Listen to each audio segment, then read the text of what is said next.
Good morning बच्चों। आज हम वर्कशीट 34 जो कि आपके पाठ ईश्वर से अनुराग से ली गई है। आइए चलिए देखते हैं आज की वर्कशीट में हमें क्या क्या दिया है। बच्चों, आज की वर्कशीट में हमें नाथपंथी, सिद्ध और योगी, महाराष्ट्र के संत और इसके बाद एक एक्टिविटी दी गई है और उसके अंत में इनको पढ़ते हुए हमें प्रश्न उत्तरों पर चर्चा करनी है। आइए चलिए देखते हैं सबसे पहला चित्र कि इसमें कुछ जो साधु संत है बच्चों, तपस्वी हैं, आग के पास पास बैठकर पूजा कर रहे हैं, अपनी तपस्या कर रहे हैं। तो बच्चों, ये उनका एक तरीका था कि वो पेड़ के नीचे बैठकर आग के आसपास अपने पूजा पाठ करते थे, अपने ईश्वर को याद करते थे। तो ये सभी का अपना तरीका होता है कि वो कैसे अपने धर्म को अपनाते हैं। आइए चलिए देखते हैं नाथपंथी, सिद्ध और योगी के क्या विचार थे। बच्चों, नाथपंथी, सिद्ध और योगी उस समय जो है उत्तरी भारत में 12वीं शताब्दी के आसपास रहते थे। उन्होंने साधारण तर्क वितर्क का सहारा लेते हुए रूढ़िवादी धर्म के कर्म कांडों और अन्य बनावटी पहलुओं और समाज की व्यवस्था की आलोचना की। यानी उन्होंने समाज में फैली बुराइयों को दूर करने की बात कही थी। उन्होंने ये बताया कि संसार का परित्याग करने का समर्थन किया, यानी कि संसार को छोड़ देना, अपने परिवार की जिम्मेदारी निभाने के बाद उसे संन्यास ले लेना चाहिए। उनके विचार से निराकार परम सत्य का चिंतन मनन और उसके साथ एक हो जाने की अनुभूति ही मोक्ष का मार्ग है।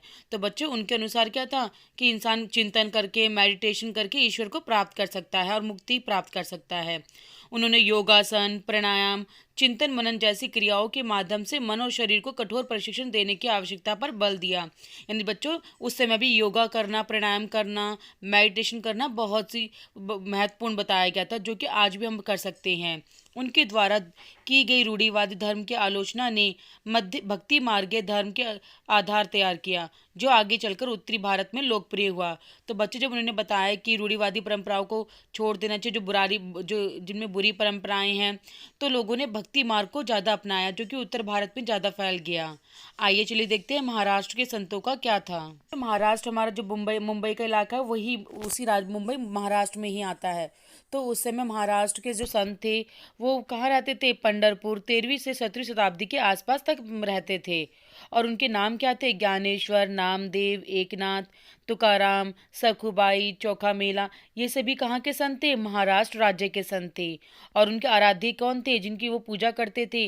भगवान विट्ठल देव, यानी वो विष्णु भगवान का ही रूप थे। और उनकी क्या सोच थी कि व्यक्ति देव ईश्वर जन मन के हृदय में विराजमान है, कि उनका मानना था कि हर व्यक्ति के अंदर ईश्वर है। और उनकी भाषा क्या थी बच्चों? मराठी में उन्होंने गीत लिखे हैं। इन संत कवियों ने सभी प्रकार के कर्म कांडों पर, पवित्रता के ढोंगों और जन्म पे आधारित जाति के भेदभावों का विरोध किया है। तो बच्चों देखा, पहले भी नाथपंथी सभी ने किया था विरोध, ऐसे ही इन्होंने भी किया था विरोध। और उन्होंने संन्यास के विचार को भी ठुकरा दिया। उन्होंने ये कहा कि संन्यास लेने की जरूरत नहीं है, ये महाराष्ट्र के संतों का कहना था। किसी भी अन्य व्यक्ति की तरह रोजी रोटी कमाते हुए भी, परिवार के साथ रहते हुए विनम्रता पूर्वक जरूरतमंद सभी साथियों की सेवा करते हुए जीवन बिताना चाहिए। तो इन लोगों का मानना था कि संन्यास लेने की जरूरत नहीं है, सबसे प्यार से रहो, घर की जिम्मेदारी निभाते हुए भी ईश्वर को प्राप्त कर सकते हैं। और उन्होंने इस बात पे बल दिया कि असली भक्ति दूसरों का दुख बांटना है। और इससे एक नए मानवतावादी विचार की शुरुआत हुई। जैसा कि सुप्रसिद्ध गुजराती नरसिंह संत मेहता का कहना था कि वैष्णव जन तो तेने कहिए पीर पराए जाने रे, यानी कि ईश्वर की प्राप्ति का एक मार्ग साधन है, दूसरों की दुख दर्द को बांटना होता है। बाद में एक जानकारी बताई गई है कि भगवान विठल जो विष्णु का ही रूप थे, कि आराधना ने वारकारी संप्रदाय को जन्म दिया, जो कि पंढरपुर यानी जो महाराष्ट्र की वार्षिक तीर्थ यात्रा पर जोर देता है। बच्चों, विठल संप्रदाय का भक्ति के शक्तिशाली उपादान के रूप में उदय हुआ, जो काफी लोकप्रिय हुआ। और सखुबाई एक महिला थी। तो बच्चों, आप इसको गूगल पर सर्च करके वहाँ के चित्रों को भी देख सकते हो। आइए चलिए देखते हैं। इसके बाद बच्चों, आपको एक एक्टिविटी करनी है जिसमें आप योगा प्राणायाम करते हुए अपनी फोटो क्लास ग्रुप में भेज सकते हो। आइए चलिए देखते हैं प्रश्न उत्तर। चलिए देखते हैं प्रश्न 1। नाथपंथियों, सिद्धों और योगियों के विश्वास और आचार व्यवहारों का वर्णन करना है। तो बच्चों, नाथपंथी सिद्ध योगी क्या मानते थे कि हमें कर्मकांड, अन्य बनावटी पहलों को छोड़ देना चाहिए, संसार का त्याग कर देना चाहिए और चिंतन मनन ही मोक्ष का मार्ग है। उन्होंने योगासन, प्राणायाम, चिंतन मनन को बल दिया। प्रश्न 2। महाराष्ट्र में भक्ति परंपरा का एक महत्वपूर्ण केंद्र कहाँ था?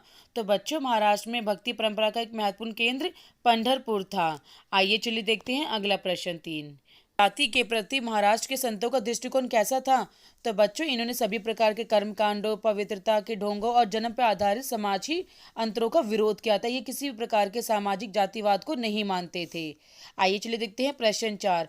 महाराष्ट्र के प्रमुख संतों के नाम बताइए। तो बच्चों ज्ञानेश्वर, नामदेव, एकनाथ, तुकाराम, सखुबाई जो महिला थी, चोखा मेला, ये सभी क्या थे? महाराष्ट्र के प्रमुख संतों के नाम थे।